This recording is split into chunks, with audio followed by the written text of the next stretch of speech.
Le 26 mai 2016 eut lieu l'intronisation de l'archevêque Jean de Kharioupolis en la cathédrale Saint-Alexandre Nevski à Paris. La cérémonie de l'intronisation était présidée par Monseigneur le métropolite Emmanuel, président de l'Assemblée des évêques orthodoxes en France.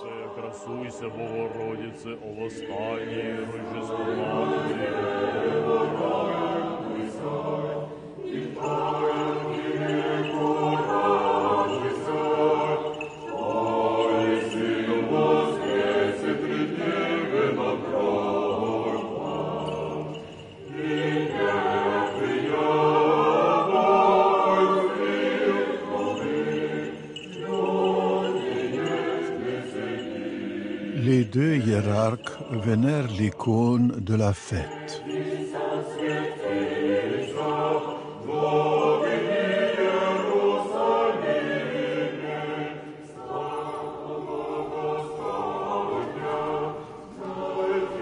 Monseigneur Emmanuel accueille le nouvel élu. Le Christ est ressuscité. Le proverbe ne dit-il pas « nul n'est prophète en son pays ». Eh bien, cher Monseigneur Jean, vous demandez cet adage et je m'en réjouis. En effet, votre élection à la tête de l'exarchat patriarcal de paroisses et traditions russes en Europe occidentale est avant tout un retour aux sources de votre engagement pastoral, nonobstant l'importante parenthèse suisse pendant laquelle vous avez forgé les qualités morales et spirituelles qui aujourd'hui appellent à se déployer dans vos nouvelles responsabilités de l'archevêque. Je ne ferai ici que rappeler les mots de Sa Sainteté le patriarche œcuménique Bartholomée lorsqu'il vous a accueilli au centre du patriarcat au Fanard, quelques jours après votre élection épiscopale par le Saint-Synode de l'Église mère en mars 2015. Nous nous réjouissons, disait-il, tout particulièrement, car le patriarcat œcuménique connaît parfaitement vos mérites et vos charismes. En effet, votre amour de l'orthodoxie vous a amené à côtoyer dans votre jeunesse le plus haute figure contemporaine de sa spiritualité. Vous vous êtes notamment mise à l'école du Père Sophroni pendant vos années de noviciat au monastère de Maldon, avant de parfaire votre formation théologique à l'Institut Saint-Serge à Paris. Avec le souci de l'équilibre entre foi et raison, vous avez laissé façonner votre cœur par la prière et votre intelligence par la fréquentation d'éminents professeurs de la Sorbonne. Votre talent, rapidement repéré par le prince Constantin Andronikov, a été mis au service de la télévision publique comme producteur de l'émission Orthodoxie. C'est tout naturellement que son éminence l'archevêque Georges de Syracuse vous ordonna prêtre. Une fois évêque, votre mission a été d'assister son éminence l'archevêque Job de Telmissos de son activité pastorale.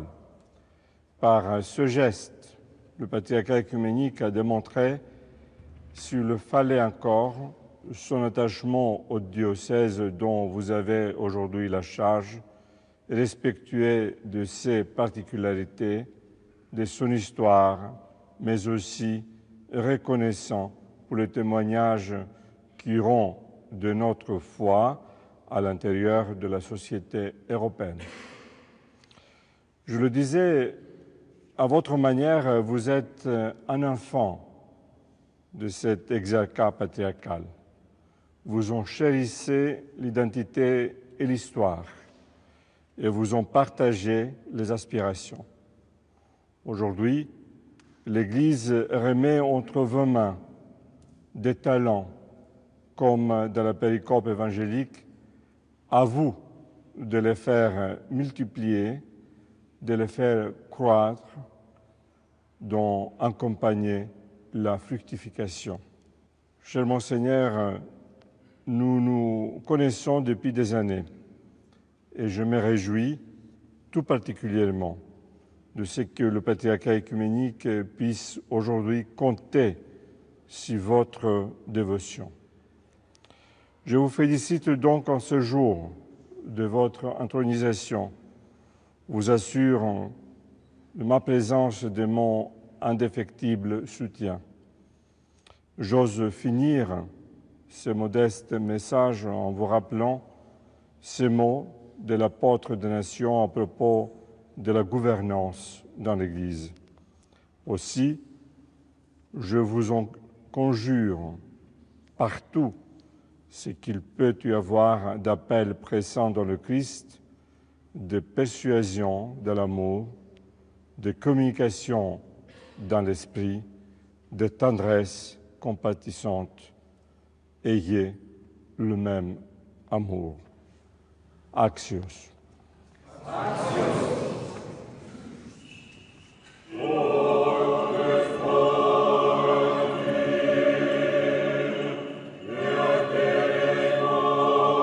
La chorale entonne le Ad multos annos épiscopal pendant que le nouvel évêque bénit son troupeau.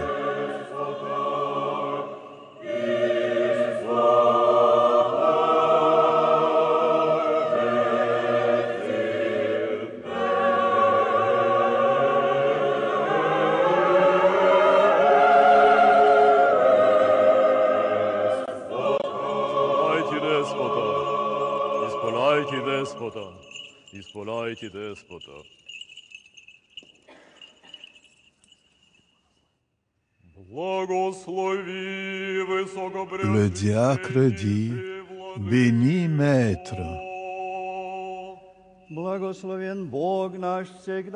Béni est notre Dieu maintenant et toujours et dans les siècles des siècles.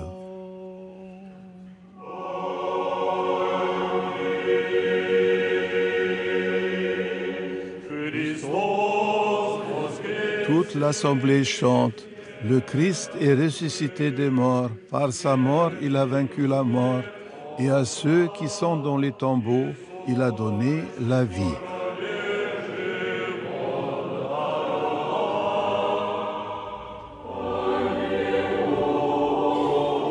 Le protodiacre apporte l'évangéliaire pour la lecture.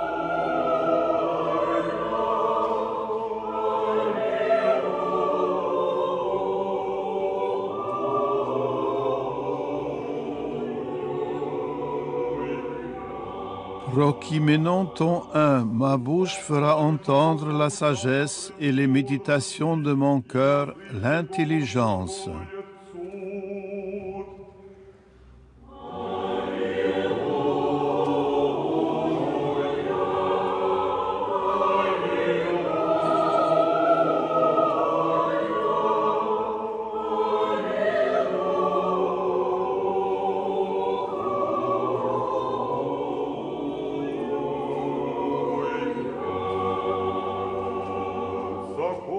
Écoutez ceci, toutes les nations, prêtez l'oreille, tous les habitants de la terre.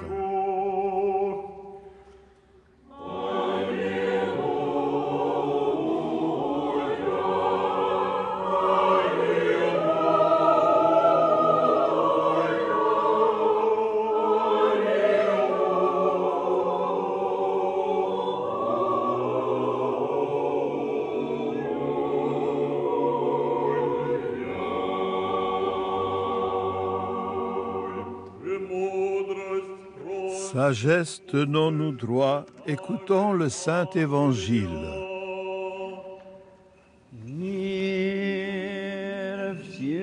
Paix à tous et à ton esprit. От Иоанна Святого Евангелия чтение.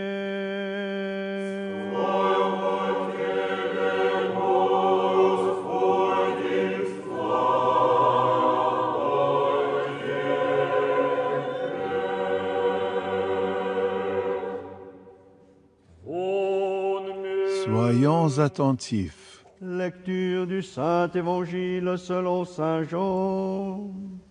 En ce temps-là, Jésus déclara, « Je suis la porte. Si quelqu'un entre par moi, il sera sauvé.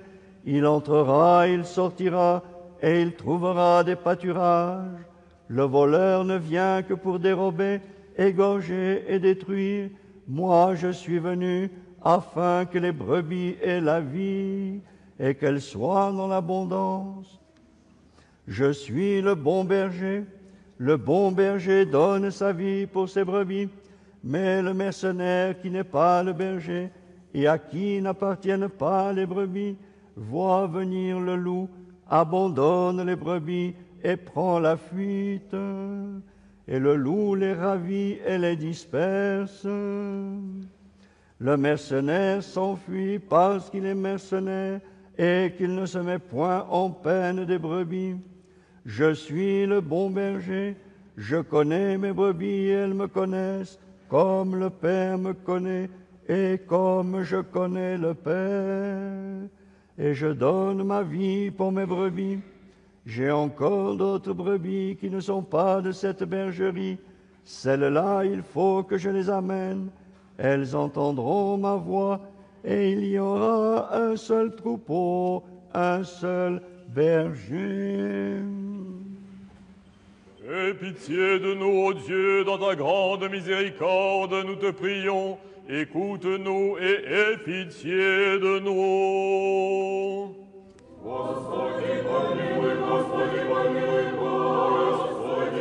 Kyrie eleison, Kyrie eleison, Kyrie eleison. Nous prions encore pour notre archevêque Jean, pour son pontificat, sa paix, sa santé, et pour son salut, et pour que le Seigneur bénisse l'œuvre de ses mains. Господи, помилуй, Господи, помилуй, Господи, помилуй.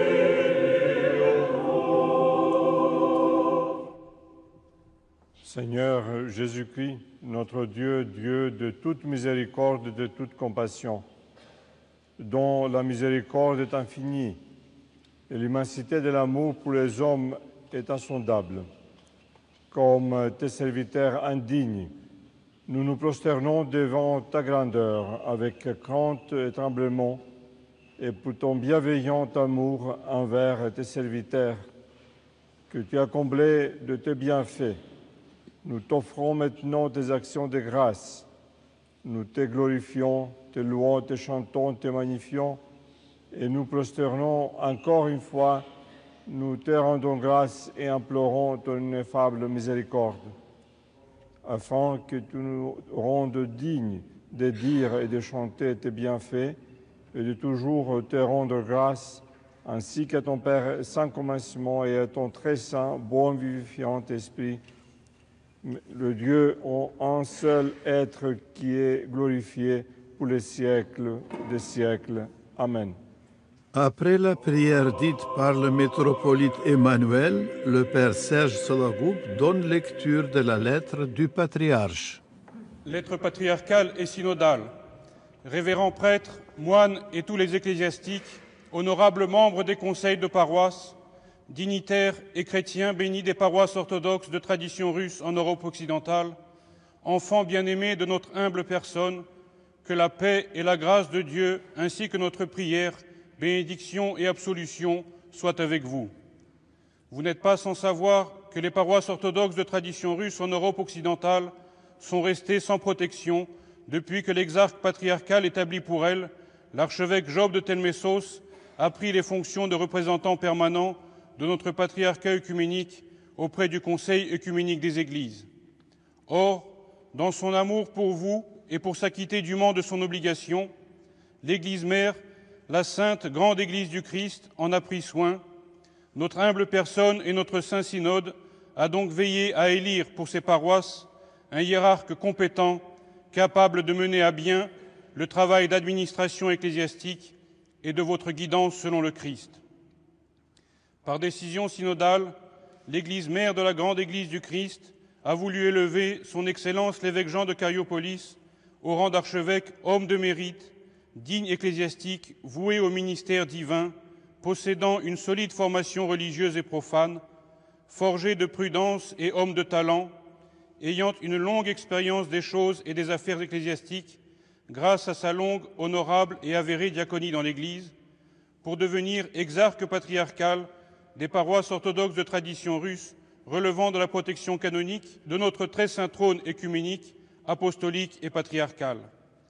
Dès lors, par notre présente lettre patriarcale et synodale, annonçant ceci, à vous, nos bien-aimés et bénis chrétiens orthodoxes, nous souhaitons et bénissons paternellement, exhortons et ordonnons ecclésialement de connaître désormais son éminence l'archevêque Jean de Cariopolis, notre bien-aimé frère et concélébrant en Christ, comme véritable, légitime et canonique exarque patriarcal, respecter et suivre ses directives et conseils destinés à votre profit et à la sauvegarde des dogmes et des traditions ancestrales. Sur ce, en vous dispensant à tous notre cordiale bénédiction patriarcale et paternelle, nous prions pour que vous et vos maisons soyez abondamment gratifiés des dons de notre Dieu de bonté, Seigneur et Sauveur, dispensateur de tout, et que sa grâce et son infinie miséricorde soient toujours avec vous.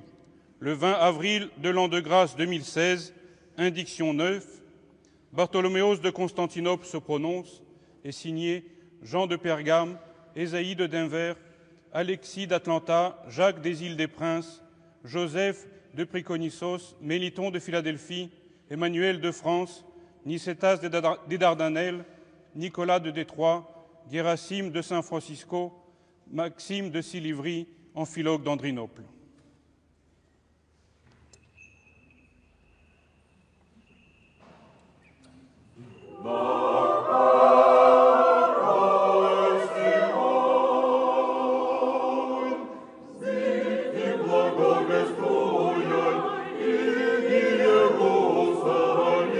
Le métropolite conduit le nouvel archevêque au siège élevé et l'assoit en disant « Axios, Il est digne », repris 3 fois par toute l'assemblée. Le métropolite l'assoit à nouveau et proclame Axios, « Il est digne ».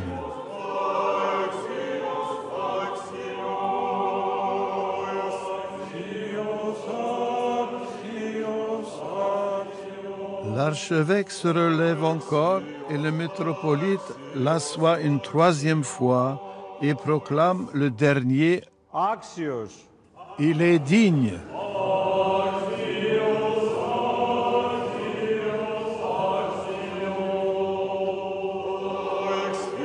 L'archevêque se lève et dit la bénédiction initiale du Te Deum. Gloire à toi, Dieu, notre bienfaiteur, pour les siècles des siècles.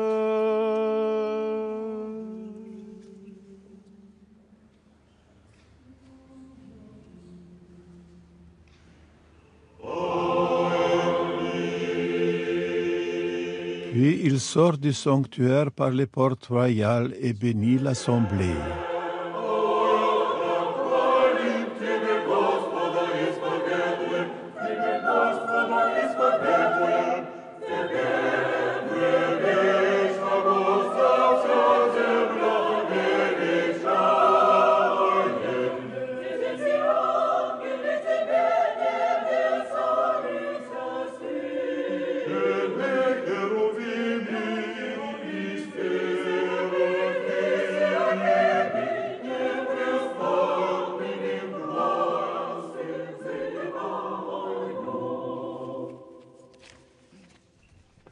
Chère Éminence, chers pères, chers frères et sœurs, j'ai comme feuille de route, en tant que, je dirais, ex-pasteur de base, n'est-ce pas, de conduire la vie de notre exarcat, de notre archevêché, dans un chemin de paix, dans un chemin de joie. Joie d'être chrétien, joie d'être enraciné dans le Christ, joie d'être porteur de cette espérance absolument extraordinaire qui est la résurrection, qui est la vie qui nous est offerte dans la vie de Dieu, cette communion intense que nous avons avec le Seigneur ressuscité qui s'offre à nous à chaque Eucharistie. Cette joie et cette paix doivent engendrer dans nos communautés l'accueil. Nos communautés ne sont pas des communautés fermées sur elles-mêmes. Nos communautés sont des communautés qui doivent être accueillantes. Si nous avons la joie et la paix, si nous avons la certitude de la foi, eh bien nous sommes accueillants, nous sommes ouverts. Et chaque être humain trouvera dans cette communauté que nous formons, trouvera le mystère même de la miséricorde du Christ. Et c'est ce que je souhaite pour chacune de nos communautés. Qu'elle soit un lieu d'accueil, mais qu'elle soit aussi un lieu d'écoute. D'écoute de la souffrance du monde, d'écoute des désespoirs que nous pouvons vivre les uns et les autres, d'écoute de cette vie qui est voulue par Dieu et qui quelquefois se trouve dans des circonstances difficiles. Et bien que nos communautés soient des lieux d'écoute. Des lieux d'écoute et des lieux de partage. En effet, une communauté évangélique est avant tout une communauté qui partage. Qui partage quoi? L'amour. Qui partage cet amour infini que Dieu répand sur chacun d'entre nous. Cet amour qui nous est offert gratuitement. Il n'y a pas besoin de le payer. Il est offert gratuitement. Et il nous est offert à chacun d'entre nous gratuitement. Vous avez reçu gratuitement, donné gratuitement. Et c'est l'œuvre de nos communautés. C'est cette gratuité du don de l'amour, dans l'accueil et dans l'écoute. Ainsi, nos communautés vont devenir des communautés qui ont une écoute compatissante, de compassion. Car si je relis attentivement l'Évangile, je vois que toujours, c'est la compassion qui domine. Le Christ fait œuvre permanente de compassion, d'accueil, d'écoute et de compassion. C'est-à-dire qu'il ouvre généreusement, je dirais, la miséricorde. Il ouvre cette miséricorde et qu'il la répand à tous ceux qui viennent vers lui, tous ceux qui sont souffrants, tous ceux qui sont blessés par la vie, eh bien, trouvent en Jésus un espace de compassion, un espace de miséricorde. C'est ce que nos communautés doivent être. Des lieux, comme je l'ai dit tout à l'heure, d'accueil, d'écoute, mais aussi de compassion et de miséricorde. Les êtres ne viennent pas dans nos paroisses pour être jugés. Ils viennent dans nos paroisses pour être aimés. Et c'est ce que nous devons faire, nous, évêques, prêtres, laïcs, tous ensemble, être des porteurs de cet amour inconditionnel de Dieu. Dieu ne demande pas telle ou telle chose pour aimer. Il aime celui qui vient vers lui. Souvenons-nous du fils prodigue. Le père ne lui demande pas des comptes, il lui ouvre les bras. Eh bien, chaque communauté, chaque membre de nos communautés doit être quelqu'un qui a les bras ouverts, c'est-à-dire qui sait accueillir, qui sait intégrer tous ceux qui viennent de différents pays, de différentes langues, tous ceux qui trouvent dans nos communautés un lieu, je dirais un bateau pour traverser la vie, qui trouvent un lieu, un port, n'est-ce pas, où ancrer leur vie.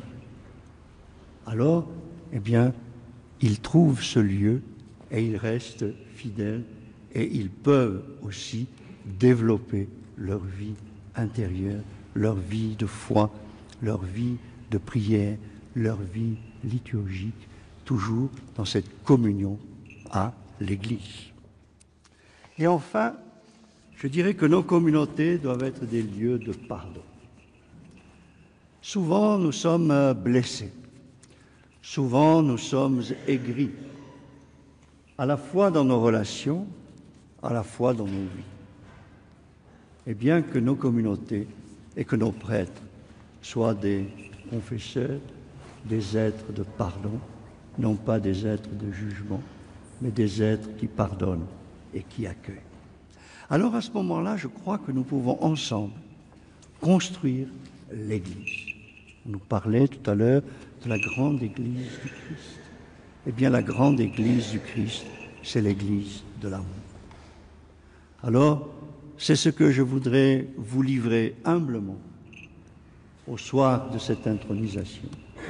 C'est que, comme nous avons mentionné tout à l'heure l'apôtre Jean, n'est-ce pas, et que, eh bien, aimons-nous les uns les autres. Soyons réceptifs à l'amour de Dieu. Voyez comme il l'aimait, il dit l'Évangile. Voyez comme il l'aimait. Que nous soyons vus comme des êtres aimants et non pas des êtres de jugement, des êtres d'exclusion, des êtres de petite chapelle, n'est-ce pas? Mais des êtres qui avons un cœur large, un cœur ouvert. Et alors c'est vraiment le Christ qui sera parmi nous. Comme nous le disons à la liturgie, le Christ est parmi nous.